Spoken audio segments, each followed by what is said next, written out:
Look what Marx has done. He has given us a second reason why there may be a business cycle. And the second reason has got to do with competition.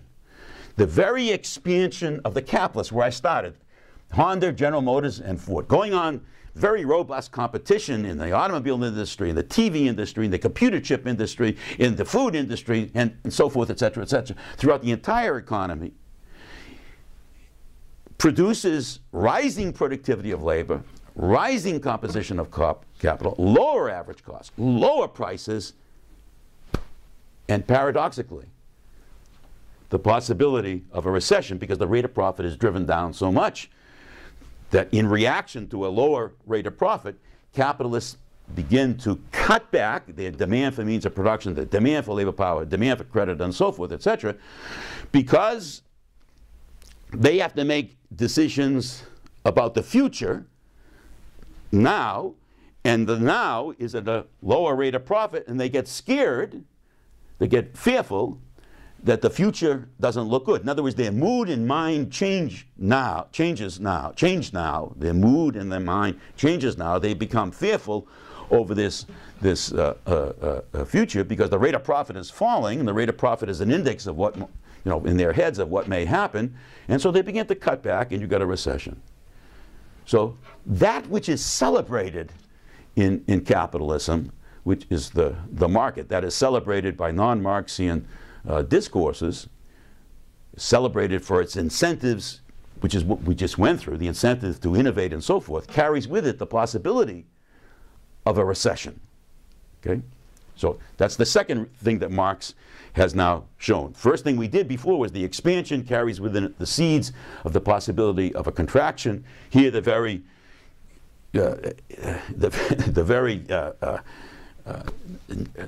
necessity for capitalists to accumulate, that is the K star, the very necessity for them to distribute to secure all these other conditions of existence carries with it again the possibility of this recession. Okay, that's the first of these dramatic results. But like I did before, there's no necessity for this to occur. And the no necessity for this to occur is connected to relative surplus value. So that's the one last thing I want to show in this exercise. And to show it, notice something here.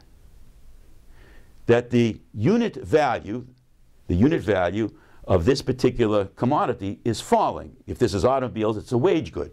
So it went from 8 to 7 to 6. And it went from 8 to 7 to 6 because labor was becoming more and more productive. This is a lecture a long time ago. I told you the inverse relationship between a rise in the productivity of labor and a fall in the unit value. And I told you at that time that carried within it the possibility of a crisis. I'm going to go back to that. It's a terribly important point. Marx then says, look, a rise in the productivity of labor, that's a wonderful thing that capitalism accomplishes because it develops the forces of production. Technology, delta C goes up and up and up and up. It's quite wonderful. We have more and more wealth for our given labor power. On the other hand, it also carries with it the risk of a bad thing, a recession, which is what we just did, a falling rate of profit as a result of that very good thing, the mechanization which is occurring. Okay?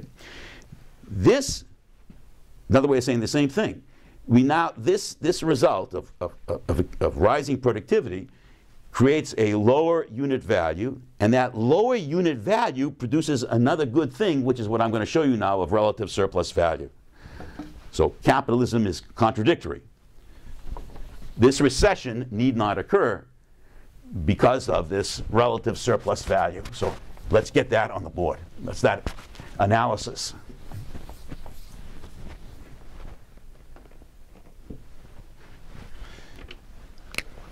I'm going to go back to this equation I derived for you from Paul Sweezy to try and argue this. Okay? We have two results. The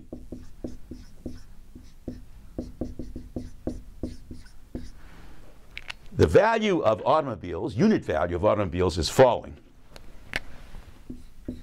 And the unit value of the means of production, computer chips, is falling.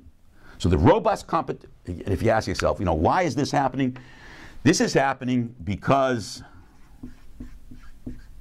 of what I just showed you, the struggle over super profits in this V industry,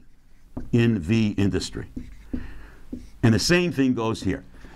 This is because of a struggle over super profit in the computer chip industry. Okay? So that's our competition within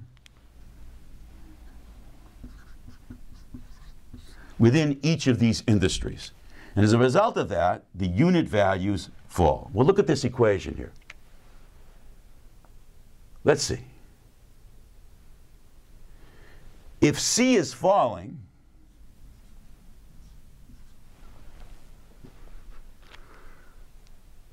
then that ratio is going to fall, okay? Because the C is falling in the numerator and denominator, but it'll be falling proportionally more rapidly because you're adding to the denominator an unchanged V, and hence the ratio of the two will fall, okay?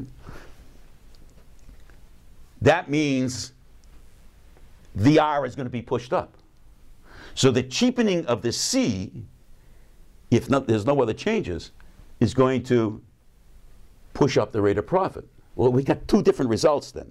That says competition in the computer chip industry and other means of production industries are pushing the rate of profit down, and pushing it down means the risk of recession.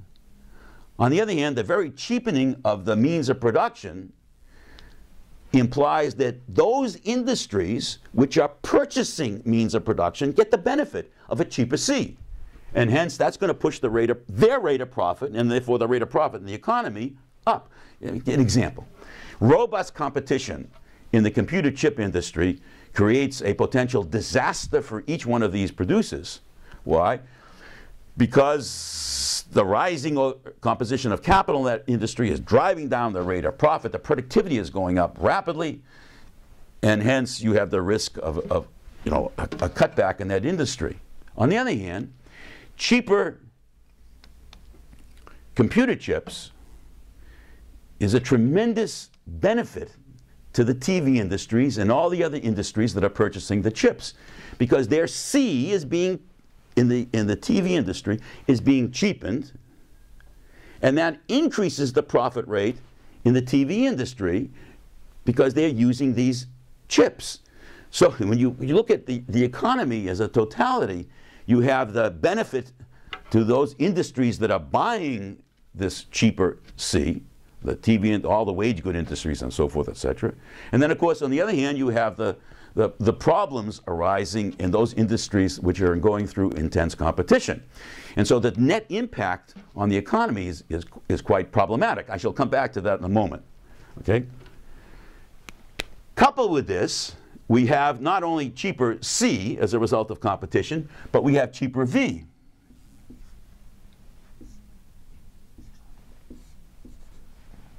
This is what Marx calls, this result right here, relative surplus value.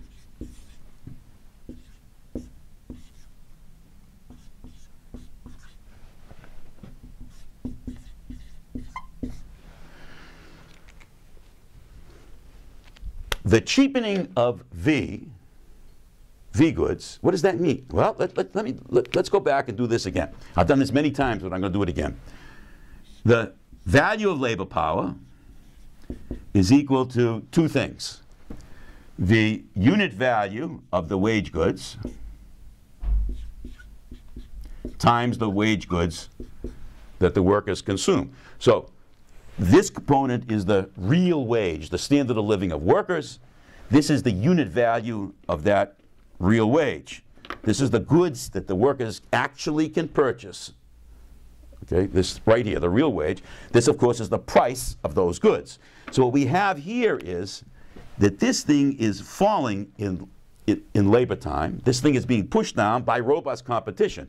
So if this thing could go up a little bit, the real wage can go up, and you might expect that. Okay, but if this downward arrow exceeds this upward arrow, the rise in the real wage, the value of labor power is going to fall, and this is called relative surplus value. So don't forget now, let's go back to the beginning of this course.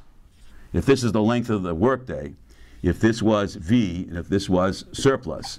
So if the length of the workday remains unchanged, which I'm assuming, then a fall in the V means a rise in surplus. So capitalists get an extraordinary benefit from intense competition, which is relative surplus value, as well as the cheapening of C.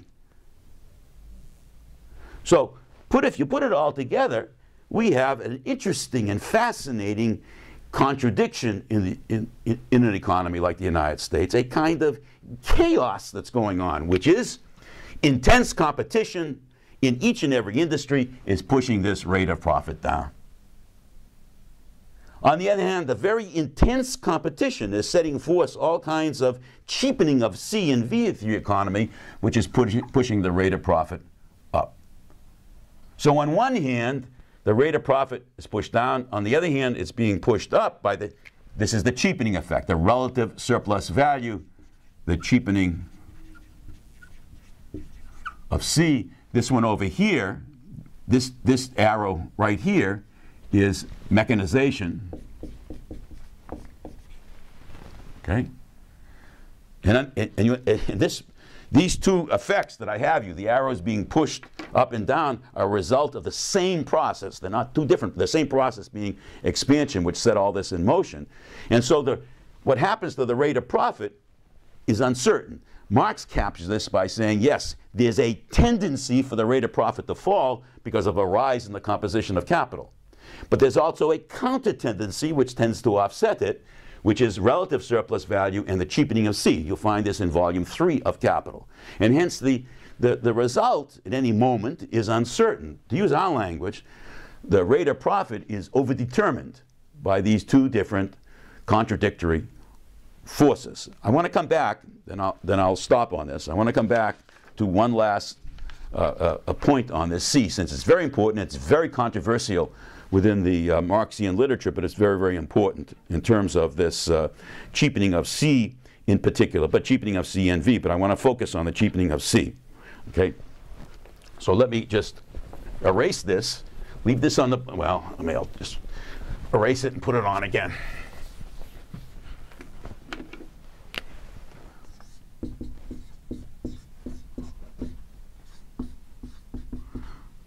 I'm not doing anything new. I'm just examining this C for a moment.